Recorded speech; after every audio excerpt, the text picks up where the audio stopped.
ese ko Imana muri Qur'ani ivuga ko muri Islamu nta gahato karimo, kuki Islamu ibirengaho igahatiriza umwari n'umutegarugori kwambara hijabu kabone n'ubwo yaba atabikunze? Mudusobanurire muraba mukoze.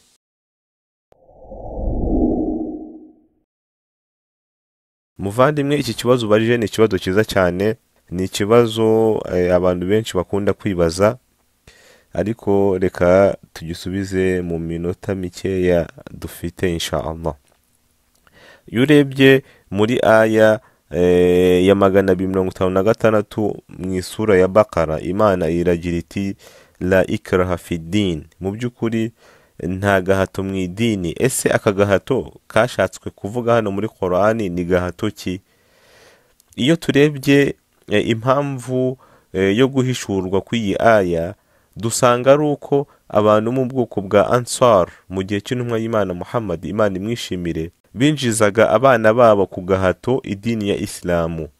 Bityo Imana Nyagasani ibona ko bidakwiye, maze niko kumanura iyi aya ibuza abo bantu gukora ibyo bintu, ibabuza kwinjiza abana babo mu idini ya Islamu ku gahato, ahubwo ko kwinjira idini ya Islamu ni ku bushake bw'umuntu, ari uko yamaze kwemera ku mutima we, akemeranya n'umutima we ko idini ya Islamu ari idini y'ukuri kandi ari idini ibereye ikiremwa muntu. Bityo rero nk'uko tumaze kubibona, kwinjira idini ya Islamu nta gahato kabamo, ni amahitamo y'umuntu ahamanya n'umutima we kugira ngo abashe kwemera idini ya Islamu.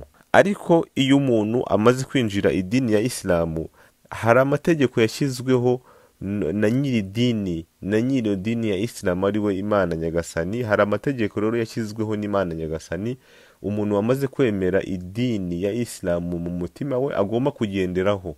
Urugero nko gusenga 5 ku munsi, gusiba mu kwezi kwa Ramadhani, kwikwiza ku bari n'abategarugori, kudahemukira abandi, kutiba, kudasambana n'ibindi. Kandi umuntu akaba agomba kugendera munsi y'ayo mategeko, akayubahiriza, akagenda mu izo mbago Imana yashyizemo kugira ngo umuntu abashe kugera kuri ya ntego yo gushyira mu ngiro idini ya Islamu neza 100%. Ati se bishoboka gute ko umuntu yakwemera idini maze yarigeramo agategekwa ibintu ku gahato? Urugero twatanga kugira ngo byumvikane neza, kuko ibi bintu ni ibintu byumvikana kandi binyuze ubwenge. Buri kintu gifite ubuyobozi cyose kiba gifite amategeko kigenderaho, yaba igihugu, yaba akarere, yaba umurenge, yaba umudugudu. Ikintu cyose gifite ubuyobozi kigomba kugira amategeko kigenderaho kugira ngo kiyoborwe neza.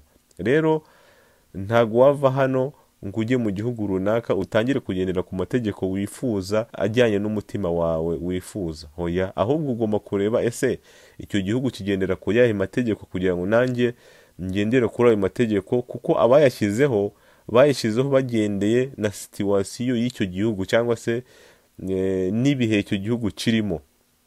Bityo rero n'idini ya Islamu Imana Nyagasani yashyiriyeho amategeko abantu bemeye iyo dini bagomba kugenderaho kugira ngo babashe kugera ku ntego zabo bifuza kuri iyo dini kandi babashe kubaho ubuzima bwiza. Bityo rero no kwambara abantu bakwikwiza ku bari n'abategarugori ntago ari amananiza Imana yashatse kubashyiriraho cyangwa se agahato nk'uko wabajije ikibazo yari yabivuze, ahubwo ni amategeko Imana yashyizeho kugira ngo abantu babashe kubaho mu buzima bubaha umutuzo kandi bubaha umunezero, kugira ngo babashe kugera kuri ya ntego Islamu ibifuzaho. Ndakeka rero byumvikanye. Assalamu alaikum wa rahmatullahi wa barakatuh.